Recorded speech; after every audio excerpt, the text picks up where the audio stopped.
से दीक्षा प्राप्त करके सुखी हुए भक्त के अनुभव। अब देखिए जगत गुरु तत्वदर्शी संत रामपाल जी महाराज के मंगल प्रवचन। जब मुझे पहले पता होता ऐसा महापुरुष है, उस पर फिदा हो जाते, पता नहीं नाम लेते, उसे ज्ञान लेते हैं और कुर्बान हो जाते। मैं सर्वस्व देती वार, मुझे नहीं मालूम था वो इतने महापुरुष थे। एक छोटे से कपड़े के दान करने से आज मुझे इतना लाभ मिला। तो पुण्यात्माओं, आज आपको वो स्थान प्राप्त है, थोड़े से दान का असंख्यों गुणा मिलेगा और थोड़ी सी भक्ति का आपको असंख्य गुणी भक्ति डिपॉजिट होगी।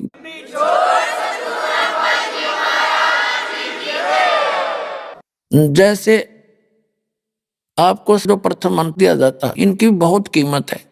श्वास का जो मंत्र है, एक बार जो सतनाम और सारनाम आपको दिया जाता है, एक बार श्वास वो श्वास से सिमरण करने का इतना लाभ है, इतनी कीमत है, इतनी वैल्यू है इसकी कि जैसे एक तखड़ी के तराजू में पृथ्वी लोक पूरा, यानी एक राजा थोड़े से टुकड़े का प्रधान होता है और वो कितना वैल्यू है लगता है हमें, कितना महान लगता है।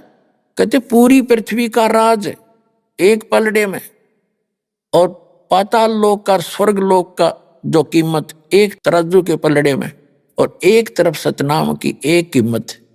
कहते हैं वो पलड़ा फिर भी भारी रहे, वो तीनों वाला ऊपर न उठ जाएगा, इतनी कीमत है। कहते हैं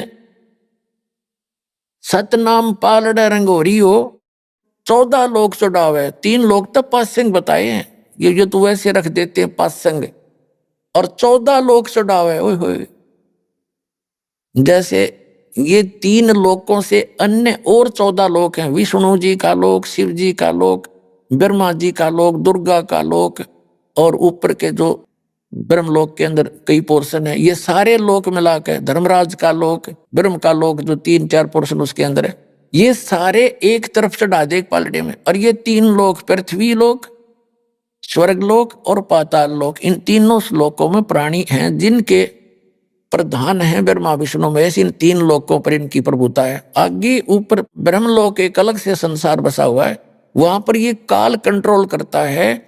ऐसे ही 3 रूप बना के वो ऊपर रहता है ब्रह्मा विष्णु महेश का। तो ये अलग से बताएंगे, विषय आज कुछ दूसरा है। तो कहने का भाव, जैसे पासिंग किसे कहते हैं, जैसे पहले पुराने समय में ताखड़ी हुआ करती तराजू, उसके बीच में एक डंडा होता था, 2 तखड़ी ऐसे बांध दिए जाते पलड़े रस्सियों से, तो उसमें कुछ एरर हो जाती थी, पासिंग बोला करते, इसमें पासिंग है। उसको सेट करने के लिए जो सामान तोलना होता, जैसे हम दास का जन्म किसान घर में हुआ, तो जैसे गेहूं तोलने आता सेठ लाला जी दुकानदार बिजनेसमैन, तो क्या करता था, घर वाले कहते थे भाई पासिंग देखा इसमें एररलेस तो नहीं है ना, तो उसमें कोई डिफेक्ट होता था, गेहूं की एक मुट्ठी भर के दूसरे पलड़े में डाल देते थे, वो एररलेस हो जाती थी पलड़ी, वो तखड़े बैलेंस बन जाती थी, उसको पासिंग कहा करते थे। पासिंग डाल दे और उस साइड में बट्टे धर के, और दूसरी तरफ सैकड़ों मनुष्य ताखड़ी से गेहूं तोले जाते थे। वो सौदा न्यारा था, वो पासिंग के थे, एक मुट्ठी गेहूं थे। तो ये क्या बताया है कि सतनाम पालड़े रंगोरी हो, सतनाम का श्वास उश्वास का जो सिमरण है, ये 2 अक्षर का है। मैं सतनाम कोड वर्ड में बोल रहा हूं, वैसे लिखे सही हैं ये 2 मंत्र, ओम एक तत्। सतनाम पालड़ा रंगोरी हो, और 14 लोक चढ़ावे राम रंगोरी हो, 3 लोक पासंग धरे रंगोरी हो, और तो ना तुले तुलाया राम रंगोरी हो। तो एक सिमरण की इतनी कीमत आपको मिल रही है, और आप कितने कंगाल हो चुके, और आप कितने परिपूर्ण थे भक्ति से। जिस भक्ति से परिपूर्ण आप सतलोक से आए थे, उतने ही परिपूर्ण होकर के इस भक्ति धन से तुम वहां जा सकते हो। उसके लिए आपको ये वास्तविक मंत्र दिए गए हैं, आप आजीवन जपते रहोगे, तब जाकर के वो बैलेंस आपका बनेगा। और फिर परमात्मा ऐसे सतभक्ति करने वाले और मर्यादा में रहने वाले भक्त की भक्ति भी थोड़ी बहुत अगर कोई कम रहेगी, तो अपने ग्रेस मार्ग से उनको पार करेगा। ये गारंटीड बात समझ लेना।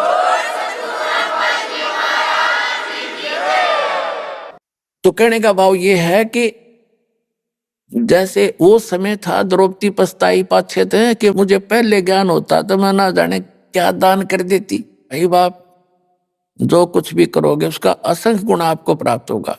ये सत साधना, शास्त्र अनुकूल साधना।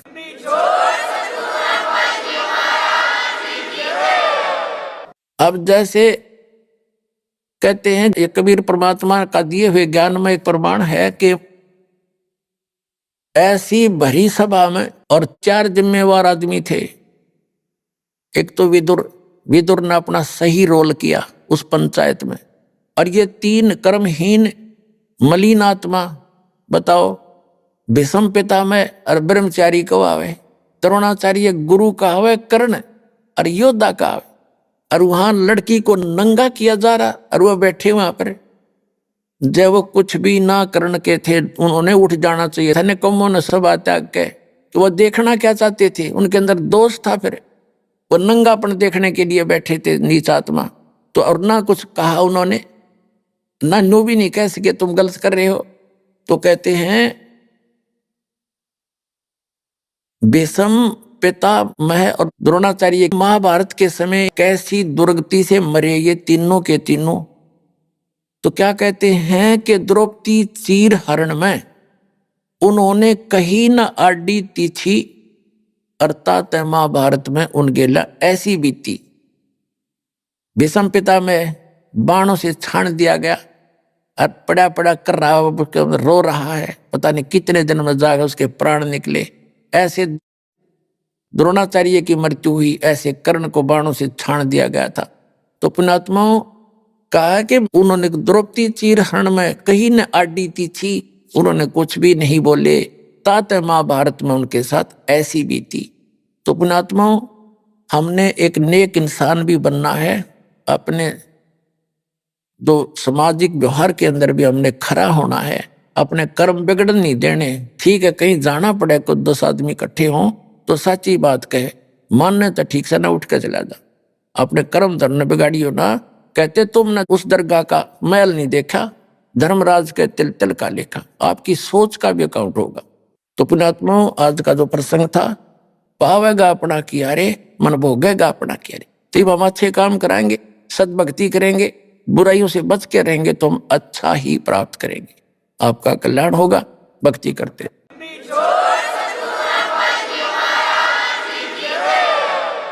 परम पिता परमात्मा पूर्ण ब्रह्म, सारी सृष्टि के रचनहार, कुल मालिक,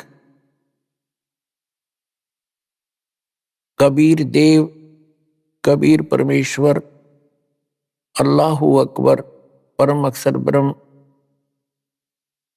कबीर साहिब जी की असीम रजा से आप पुण्यात्माएं सत्संग सुनने के लिए उपस्थित हुए।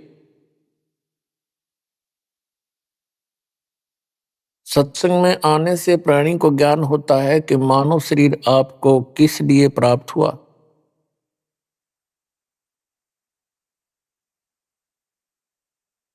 ये जानकारी सत्संग में दी जाती है कि मानव शरीर परमात्मा पाने, जन्म और मृत्यु के इस दीर्घ रोग को समाप्त करवाने का एक विकल्प है, एक साधन है। और मनुष्य जीवन पाकर के हम परमात्मा की साधना नहीं करते, या करते भी हैं तो शास्त्र विधि त्याग कर मनमाना आचरण करते हैं, तो वो भी साधना करना या ना करना बराबर है, व्यर्थ है। सत्संग अर्थात यथार्थ भक्ति, ज्ञान, अध्यात्म ज्ञान परमात्मा स्वयं ही आकर के बताते हैं। क्योंकि हम जिस लोक में रह रहे हैं ये शैतान का लोक है। इसको परमेश्वर ने और परमात्मा प्राप्त संतों ने इसको काल कहा है। ज्योत स्वरूपी निरंजन है इसका नाम, और वेदों में इसको ब्रह्म कहा है। ये स्वयं भी अपने आप को ब्रह्म कहता है। ब्रह्म से ऊपर परब्रह्म है, एक शक्ति। ये ब्रह्म, ये सरपुरुष, ये काल, ये शैतान है। इसके 21 ब्रह्मांड हैं। इससे नेक्स्ट है परब्रह्म, जिसको श्रीमद् भगवत गीता अध्याय नंबर 15 के श्लोक नंबर 16 और 17 में, 16 में इसको सरपुरुष कहा है, 21 ब्रह्मांड के स्वामी ब्रह्म को, काल को, और इससे नेक्स्ट जो ब्रह्म है उसको अक्षर पुरुष कहा है, उसको पर ब्रह्म भी कहते हैं। वो 7 संख ब्रह्मांड का मालिक है, स्वामी। और इनसे ऊपर तीसरे नंबर का ओवरऑल कंट्रोलर जो है वो परम अक्षर ब्रह्म है, उसको परम अक्षर पुरुष भी कहते हैं, उसको अल्लाह ताला भी कहते हैं, उसको अल्लाहु अकबर भी कहते हैं, उसको कंप्लीट गॉड भी कहते हैं। तो जो ये ब्रह्म है इसको सरपुरुष भी कहते हैं, इसको काल भी कहते हैं। संतों ने इसे काल कसाई भी कहा है, इसको शैतान भी कहा। इसी काल ने चारों वेदों का ज्ञान बताया। इसी काल ब्रह्म ने श्रीमद् भगवत गीता का ज्ञान श्री कृष्ण में प्रवेश करके बोला। इसी काल ब्रह्म ने कुरान शरीफ का ज्ञान, कुरान मजीद का ज्ञान जबरील देवता के माध्यम से, जबरील फरिश्ते के माध्यम से हजरत मोहम्मद जी तक पहुंचाया। ये काल है और इसी ने पवित्र बाइबल का ज्ञान भी इसी काल ने बोला।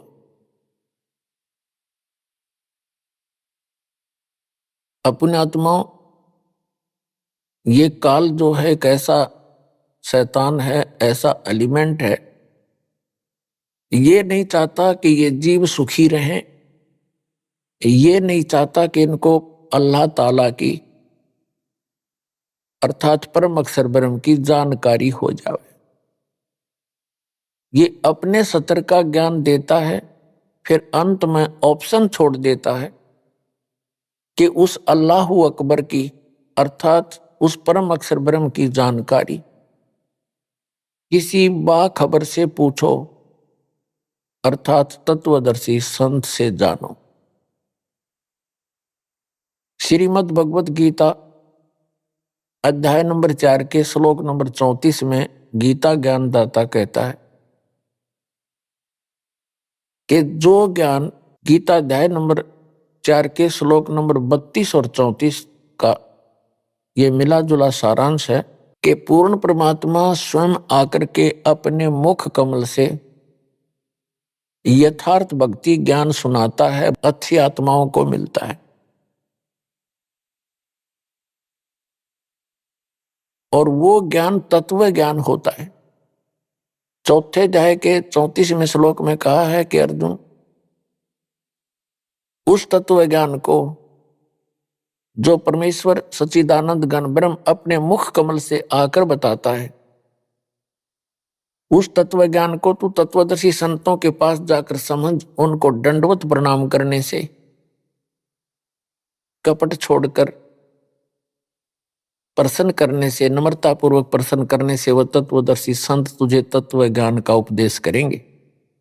इसी प्रकार यजुर्वेद अध्याय नंबर 40 के श्लोक नंबर 10 में स्पष्ट किया है कि कोई तो परमात्मा को संभवात कहते हैं। संभवात माने जन्म लेने वाला, श्री राम और श्री कृष्ण के रूप में मानते हैं अधिकतर लोग। और कुछ असंभवात कहते हैं, वो कभी जन्म लेता ही नहीं, यहां आता ही नहीं। तो वो परमात्मा कैसा है उसकी जानकारी धीराणाम तत्वदर्शी संतों से पूछो। और कुरान शरीफ के अंदर सूरत फुरकान 25 आयत नंबर 52 से 59 में स्पष्ट किया है कि कबीर नामक अल्लाह है। कबीर अल्लाह, अल्लाह कबीर यानी बड़ा भगवान,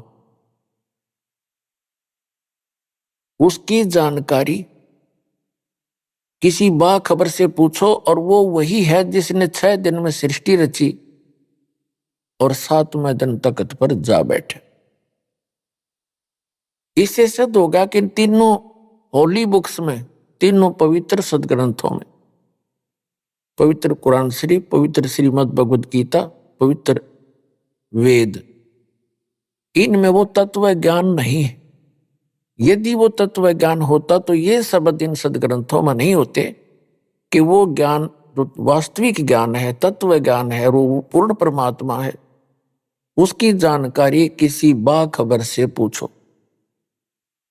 बाखबर माने इल्म वाले से, तत्वदर्शी संत से। ये तीनों सदग्रंथ इनकम्प्लीट ज्ञान रखते हैं, अधूरा ज्ञान है इनके अंदर। कुरान शरीफ, श्रीमद् भगवद गीता और ये चारों वेद, यदि इनमें वो ज्ञान होता तो एक सूरत और बोल देता, एक अध्याय और बोल देता, लेकिन वो उस तत्व ज्ञान से अपरिचित है।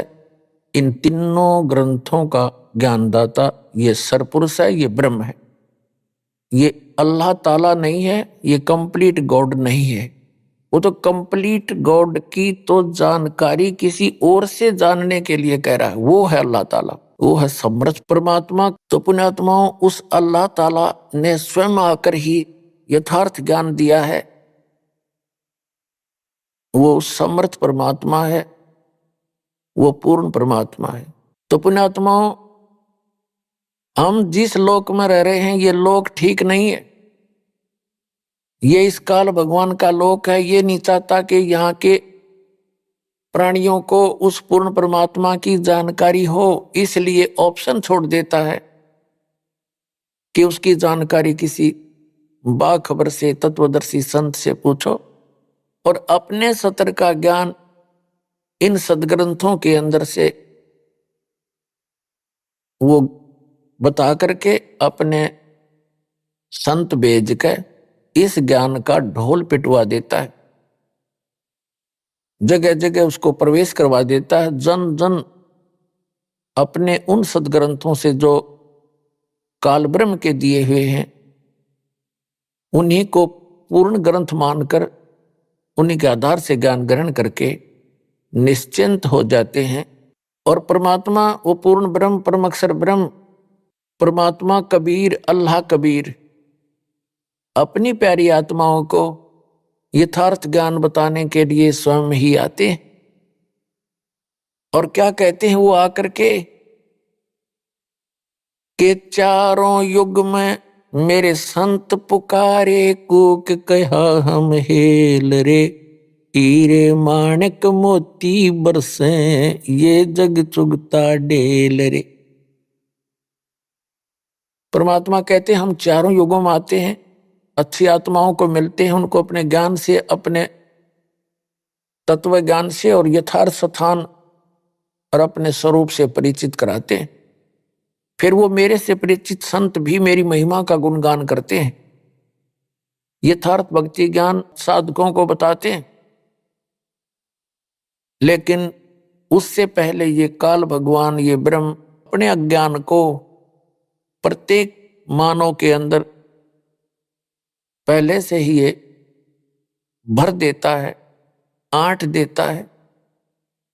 जब परमात्मा आते हैं या उनके संत आते हैं परमात्मा से परिचित, तब सभी उस काल के अज्ञान को ग्रहण करके परमात्मा का विरोध करते हैं, अपने भगवान के उस यथार्थ ज्ञान को सुनते नहीं, और वो साधनाएं करते हैं जो इनको कभी मोक्ष नहीं दे सकती। इसलिए परमात्मा कहते हैं चारों युग में संत पुकारे, कूक कहा हम हेल रे, हीरे माणिक मोती बरसे, ये जग चुगता ढेल रे। कबीर साहब कहते हैं, वो अल्लाहू अकबर कहते हैं कि हम पूर्ण मोक्षदायक ज्ञान और पूर्ण मोक्षदायक वो सत साधना रूपी हीरे और मोतियों की वर्षा करते हैं, लेकिन ये भोली आत्माएं हमारे इस यथार्थ ज्ञान को ना सुनकर, ना समझकर, ग्रहण ना करके ये वो साधनाएं कर रहे हैं जो इनको कोई लाभ नहीं दे सकती, जन्म मरण का दुख नहीं दूर कर सकते, और इनके जो प्रारब्ध के अंदर अर्थात जो किस्मत के अंदर दुख है पाप कर्मों के कारण दुख होते हैं, तो वो पापों का नाश भी वो साधनाएं नहीं कर सकती।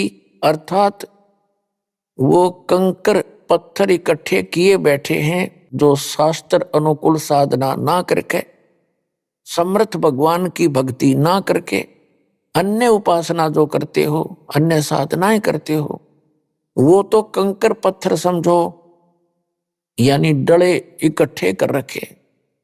और जो यथार्थ साधना है वो हीरे मोती लाल है। क्या कहना चाहते हैं कि चारों युग में संत पुकारे और कूक कहा हम हेल रे, हमने भी ऊंची आवाज लगा लगा के जगह जगह जाके ये बताना चाहा कि हीरे मोती माणक बरसे और ये जग चुगता ढेल रे। ये बोली आत्माएं लाल और हीरे मोतियों से परिचित ना होने के कारण इन कंकर पत्थर डलों को कीमती जानकर, बहुमूल्य जानकर इनको उठाए फिर रहे हैं। फिर बताते हैं पर भी लेन जात है दुनिया, हमरा ज्ञान किन्हें ना सुनिया। तो पुण्यात्माओं, ये परमात्मा बड़े दयालु हैं, ये रहमत वाले हैं। और जैसे जो कुरान शरीफ का ज्ञान दाता है और श्रीमद् भगवत गीता का ज्ञान दाता है और जो वेदों का ज्ञान दाता है, ये कंप्लीट गॉड नहीं है, ये रहमत नहीं कर सकता, ये किसी के संस्कार को चेंज नहीं कर सकता। यदि किसी का शुभ संस्कार है तो शुभ ही मिलेगा, और किसी के ऊपर कोई पाप कर्म का संकट आना है तो आवे ही आवेगा, उसको नहीं बदल सकते।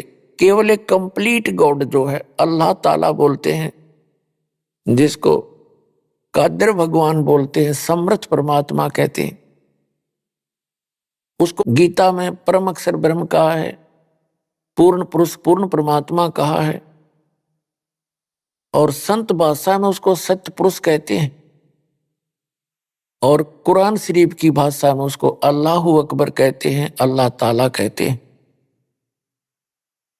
तो समर्थ परमात्मा है, वो हमारे संस्कारों को बदल सकता है। हमारे भाग्य में यदि कोई हानि होनी है, कोई पुत्र की मृत्यु होनी है, पुत्री की होनी है, या हमारा ही कोई ऐसा संस्कार मृत्यु का है या कोई रोग का है, तो कंप्लीट गॉड, वो समर्थ परमात्मा उस संकट को समाप्त कर देता है, वो दुख नहीं आने देता। पुण्यात्माओं, कबीर परमेश्वर जी ने हमें आकर के बताया है, उस अल्लाहु अकबर ने, कंप्लीट गॉड ने, कि तुम सब मेरे बच्चे हो। जहां काल ने आपको भ्रमित कर दिया गलत ज्ञान देकर, और मेरे ज्ञान को तुम ग्रहण करो, मेरे संतों पर विश्वास करो जो मुझे मिले हैं, जिनको मैं सतलोक लेकर गया था उनको वापस छोड़ा। वो मेरे परम संत हैं, उनकी वाणी पर विश्वास करो। वो कौन कौन हैं? आदरणीय धर्मदास साहिब जी बांधवगढ़ वाले, आदरणीय मुलुकदास साहिब जी, आदरणीय नानक साहिब जी, आदरणीय दादू साहिब जी, आदरणीय गरीबदास साहिब जी गांव छुड़ानी जिला जज्जर हरियाणा वाले, आदरणीय गीसा दास साहिब जी गांव खेकड़ा जिला मेरठ उत्तर प्रदेश वाले, आदरणीय स्वामी रामानंद जी जो काशी के अंदर हुए हैं महापुरुष, उनको परमात्मा मिले। तीन महापुरुषों ने परमात्मा का वो स्थान देखा जिसको श्रीमद् भगवत गीता अध्याय नंबर 18 के श्लोक नंबर 62 में कहा है कि अर्जुन, तू सर्वभाव से उस परमेश्वर की शरण में जा, उसकी कृपा से तू परम शांति को और सनातन परम धाम को प्राप्त होगा, शाश्वत स्थान को प्राप्त होगा। शाश्वत माने जिसका कभी नाश ना हो, सदा रहने वाला। गीता अध्याय नंबर 15 के श्लोक नंबर 1 से लेकर 4 में कहा है कि तत्वदर्शी